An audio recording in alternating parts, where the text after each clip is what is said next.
Sweep Unplugged. Sweep Unplugged. Exclusive interviews with Rudy and the crew. Let's go.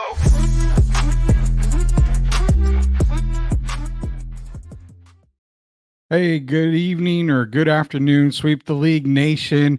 This is another podcast we've launched here, Sweeps Unplugged, where we kind of unplug from our everyday talk between myself, Derek Gervin, and Coach Gio. Shout out to Shemaya on the beats, our executive producer, again, launching Sweep Unplugged, kind of unplugging from the rest of the stuff that we do when it comes to NFL and all day NBA and all the regular sports talk you get from all of us here at Sweep the League. We've got another great episode today. We're going to be joined by Mr. Karl Darden of Navy Sports Nation. We're going to talk some Navy football. And for Spurs fans, obviously, you know about a former naval guy that just so happened to be a pretty decent NBA player. We're going to talk a little bit about, of course, the Admiral himself, David Robinson. But let's not waste any time here. Let's bring in our special guest, Mr. Karl Darden. Mr. Darden, we appreciate you joining us here for Sweep Unplugged. And no pressure, you're guest number 2 on the new podcast series that we've got. So I'm happy to have you on and to talk some Navy sports with you, sir. All right. Well, thanks very much, Rudy. I appreciate it. And it's certainly a pleasure to be here. Awesome. So you started Navy Sports Nation. Can you kind of go into that? You know, you started Navy Sports Nation. You've got Navy Sports Nation blog. They can catch you at NavySportsNation.com. Give the fans a little bit of oversight when it comes to the Navy Sports Nation podcast and blog. Sure thing. I basically got this going about, I would say the blog came first, and it was about in 2020. I remember because it was right before the pandemic started and canceled all of the spring sports. So the timing wasn't the best on starting a sports podcast. I mean, starting a sports blog when all the sports get canceled, but it all worked out because I spent the first 6 or 7 months just kind of doing these retro look back pieces, writing up things on how, the triple option came of age in Navy football and just different stories. And then about a year later, I started the podcast. So that would have been in the spring of 2021. So this has been going on for about 3.5 years or so. And it all got started because our class, I'm from the Naval Academy class of 84, and we have a Facebook page. And I'd just make little comments on the football games from time to time. And then it started morphing into entire breakdowns of the game, just a deep analysis. And then somebody suggested the blog, and then of course the podcast followed. But I've been at it for basically 3.5 years with the podcast, 4.5. I don't write the blog quite so much now because the podcast takes up a lot of time.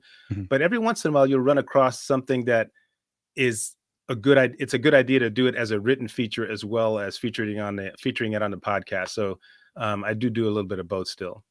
Yeah, so it's Navy Sports Central podcast. Again, we're talking to Karl Darden. NavySportsNation.com is where they can get your work at. Be sure to go check him out. 100%. I started reading a lot of it. I started taking a look at a lot of it. The best coverage I feel for Navy overall. And being that we're in San Antonio, Mr. Darden here, we got a certain 4-letter school in UTSA, which of course they're a part of the American Athletic Conference, just like Navy.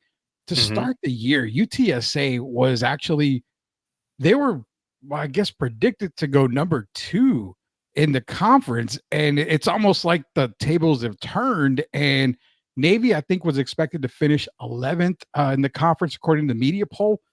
Man, tables have turned this year because now we see Army definitely undefeated in the conference, Tulane, Navy at 4-0 in the conference. Talk a little bit about Navy football, because we at the press box over at UTSA, we're always watching the Navy and Army games because we're like, where is this coming from, man? And I know Brian Newberry, the coach, second year in, he had a rough first year at 5-7, but it seems like he just turned everything around in year 2 for him. Yeah, so there's a couple of stories behind that. And number one, first of all, Coach Newberry, he's been there. He came to Navy as a defensive coordinator in 2019 and completely revamped that defense. So interestingly enough, at least for the previous 5 years, the defense has been the strength of the team, whereas before it was always the offense running the triple option. Unfortunately, there's a lot of things that kind of figured into a little bit of a stagnation when it came to the offense itself, and some of that had to do with the pandemic, and we did have some people leave through the transfer portal because they just didn't. It was a very stressful situation being at Navy and the other service academies in that sort of setup because it's such a regimented and structured environment anyway. But that being said, the thing that made the difference this past year was when the academy finished up their year, Coach Newberry went out and got another offensive coordinator, and the one he ended up hiring was the one he wanted last year, for the 2020 season. But Coach Drew Cronick was not available. He was the head coach at Mercer down in Georgia, and I guess Coach Newberry wasn't convincing enough to pry him away. But after the 2023 season, Coach Newberry went back there on a mission, and he managed to convince Coach Cronick to come on up to Annapolis. And ever since then, it's been just a complete turnaround. And I think what happened here is that the academy, the offense always had talented players, but certainly in that 2023 season, the system that they started shifting to from the triple option just wasn't quite the right fit. But this hybrid wing T that Coach Cronick brought to the academy is, I mean, we got a talented quarterback who's option based, and he picked it up very quickly. We've always had very talented slot backs and fullbacks. And the thing I'm most excited about is that this offense allows for more use of the wide receivers and tight ends. So that has been unbelievable. And that's why you see just this explosion in scoring. I mean, just to give you an example, last year, Navy, they averaged 17.6 points per game. This year, they're averaging over 22 points per half. So that's the difference. I would say per game, they're probably still in the low 40s, even though they had a rough one against Notre Dame this past weekend. But yeah, it's been just an awesome turnaround and just really exciting to watch them play. Yeah, I mean, going over the scores, they started off the season with Bucknell scored 49, got Temple at 38. The Memphis game was a back and forth game. They ended up pulling it out. They scored 56 on Memphis. UAB, they scored 41, 34 against Air Force, 51 against Charlotte, until we mentioned a little while ago the game against Notre Dame. They were able to muster up just 14 points. But still, I mean, starting the season at 6-1, it's a really good season for Navy right now. But last week, seeing that Notre Dame game, when we do our picks, I picked Navy to beat Notre Dame. I told the guys, the way Navy's playing is unreal right now.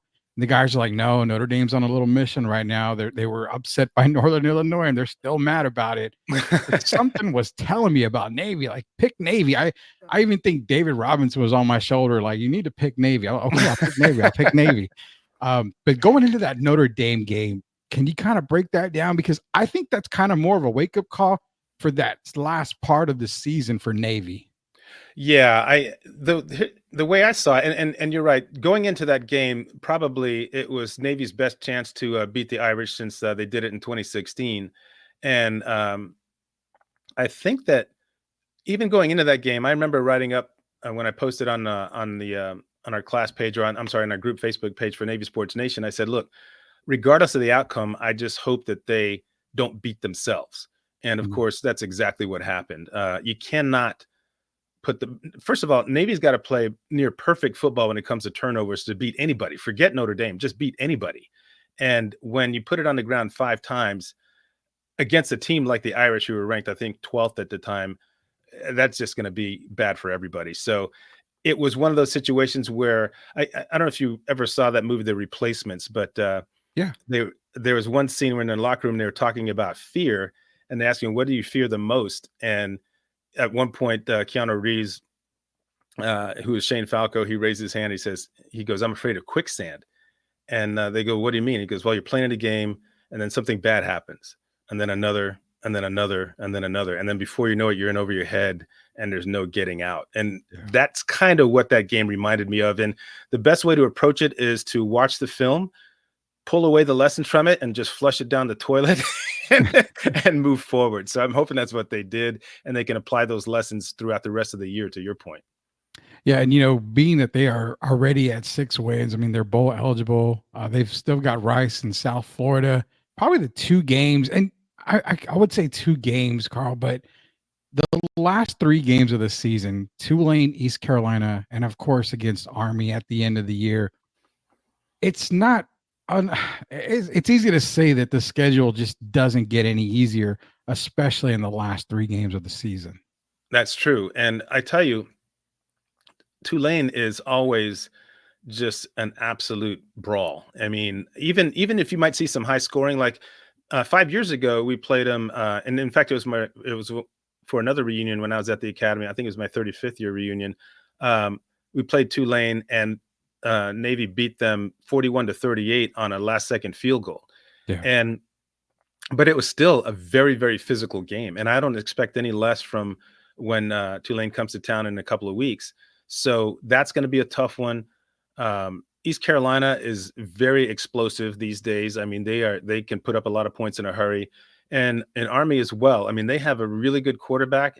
He's a senior, I believe. Thank God. It'd be nice to get rid of him, but they have a triple option attack as well. It's not quite the same sort of setup as they had in previous years because they brought in a new OC as well.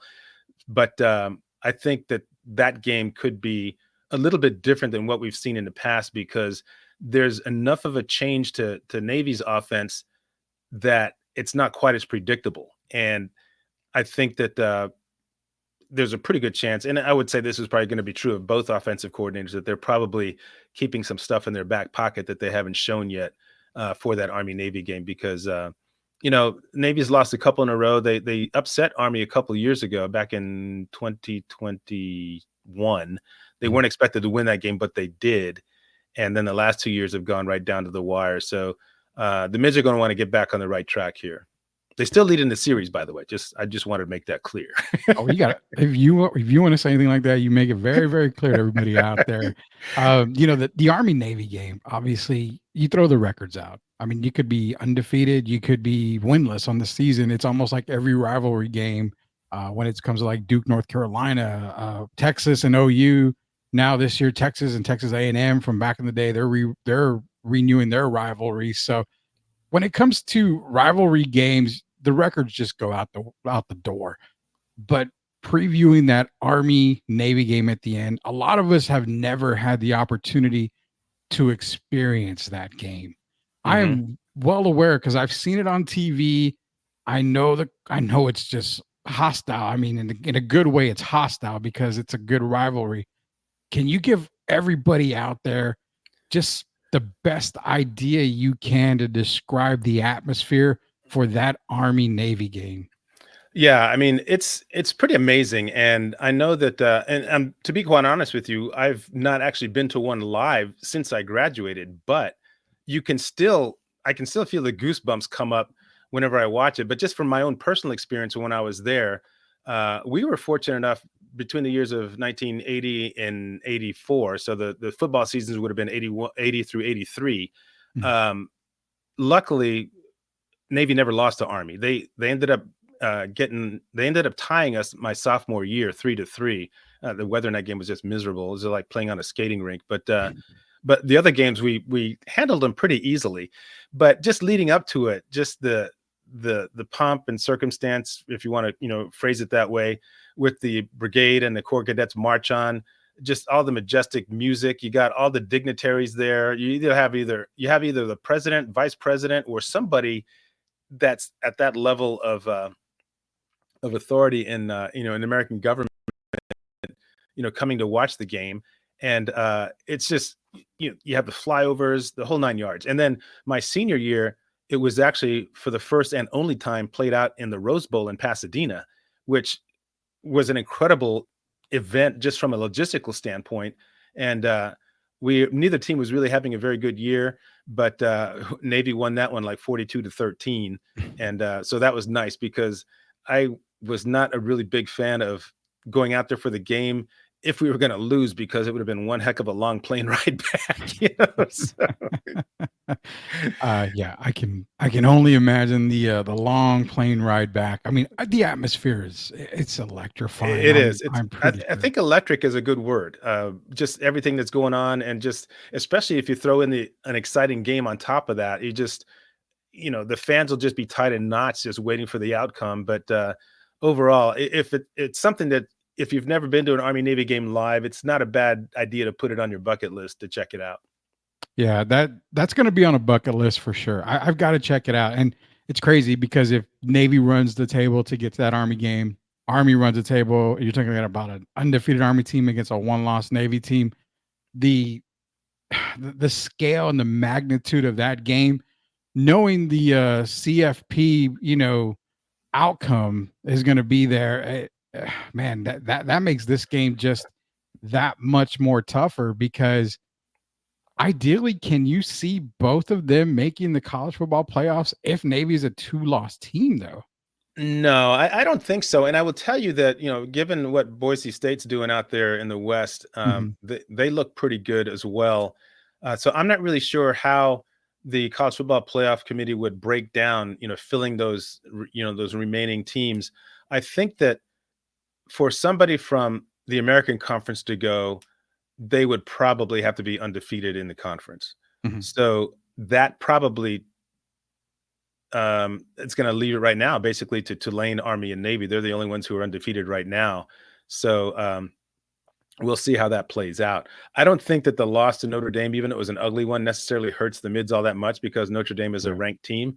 And incidentally, Army does play Notre Dame in a couple of weeks, I believe. So it'll be interesting to see how they perform against a common opponent of that caliber, because I Yeah. think that'll tell you a lot about how good Army really is. To tell you the truth, I don't know that they've even played a team with a winning record until they end up facing the Irish. I would have to go back and look, but they they were able their first year in the conference. They did not have to play Memphis or Tulane, and so I'm not taking anything away from them. I mean, they're certainly an Yeah. explosive team, but I think Notre Dame is going to give us a lot more answers to our questions.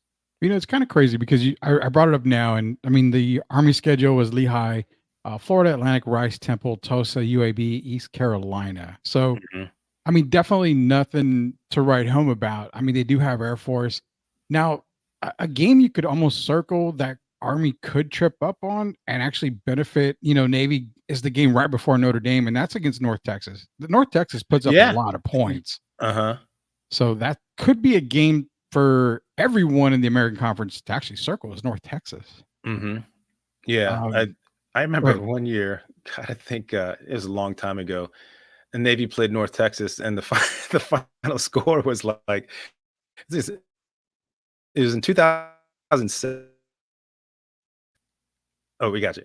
Uh, it was 2007, and Navy Mhm. won like 76 to 64 or something like that. It looked like a basketball score. It was just crazy. That is North Texas for you. And But I yeah, the think Notre.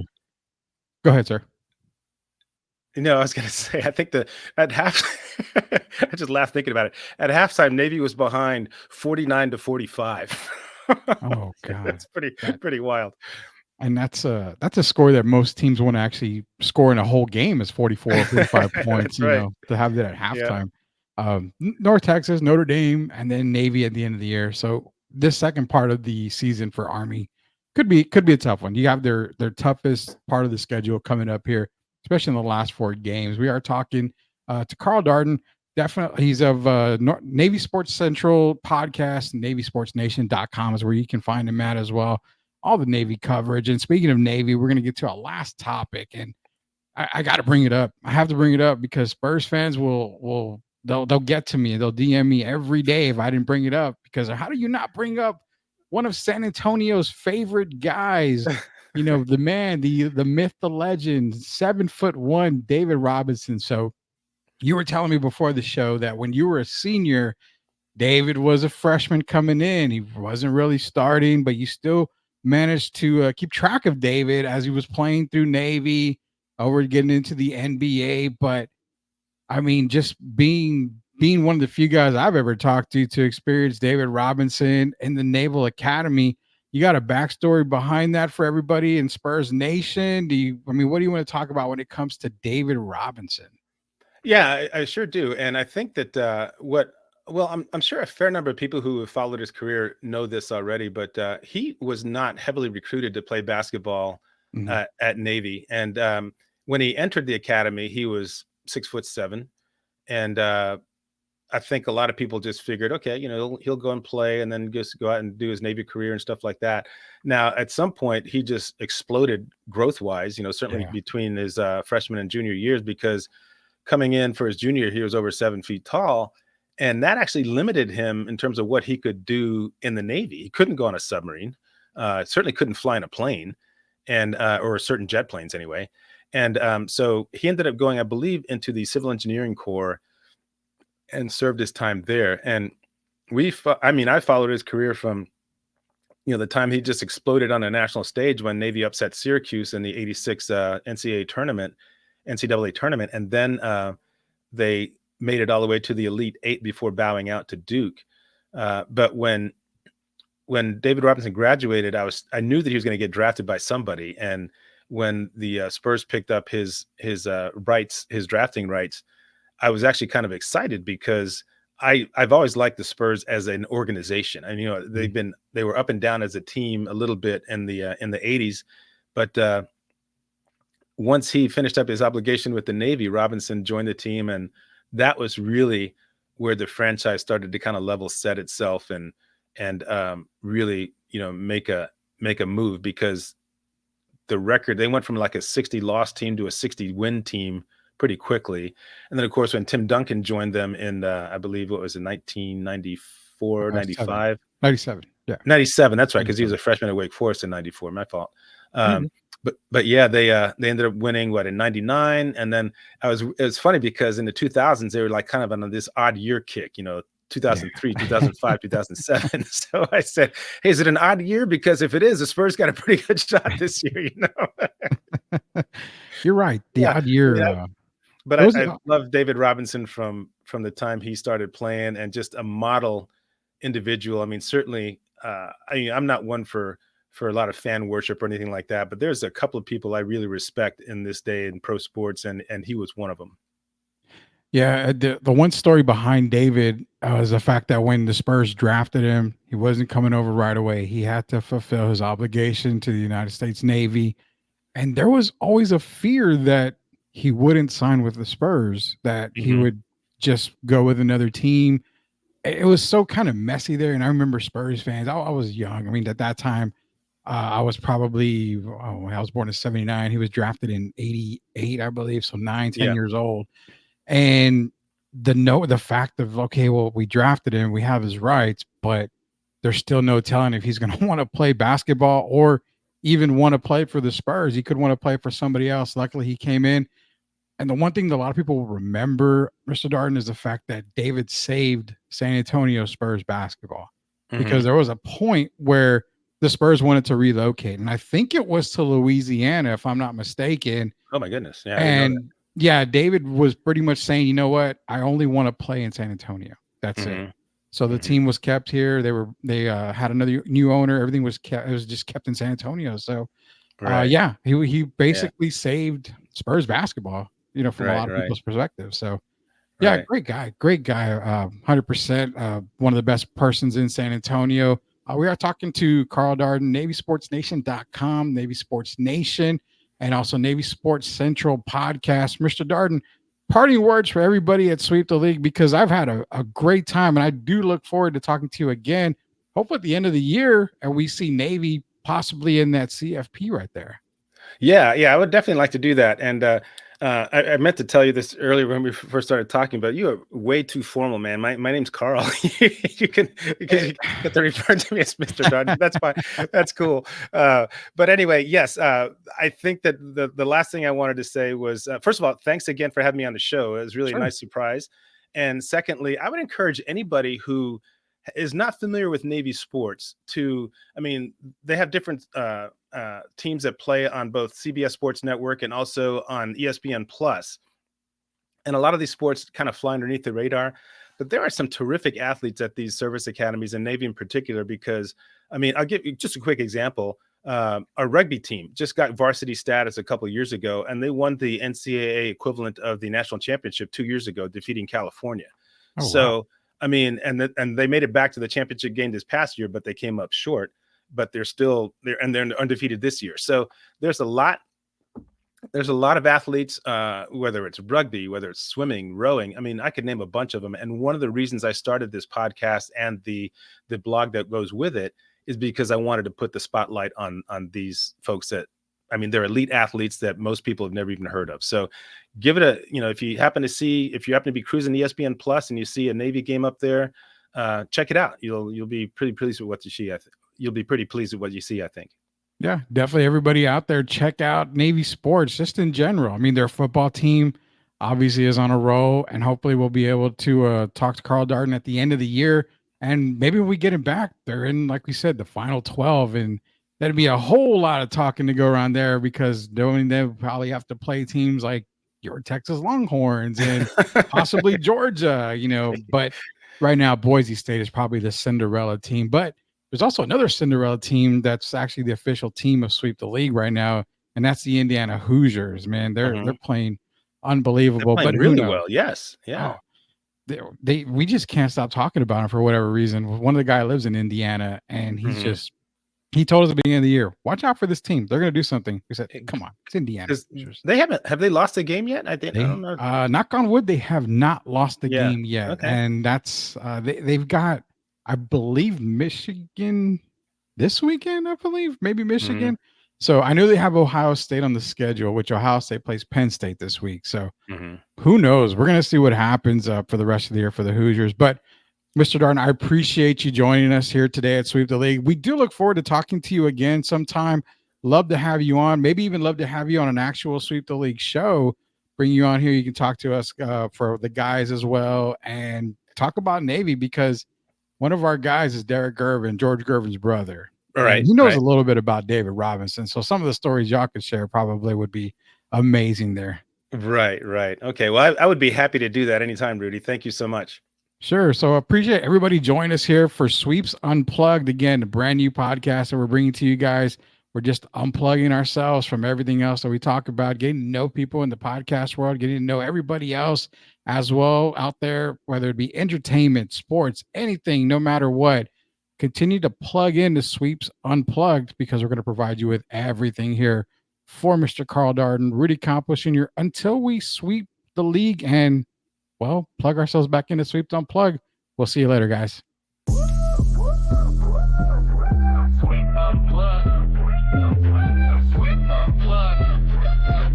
Exclusive interviews with Rudy and the crew. Let's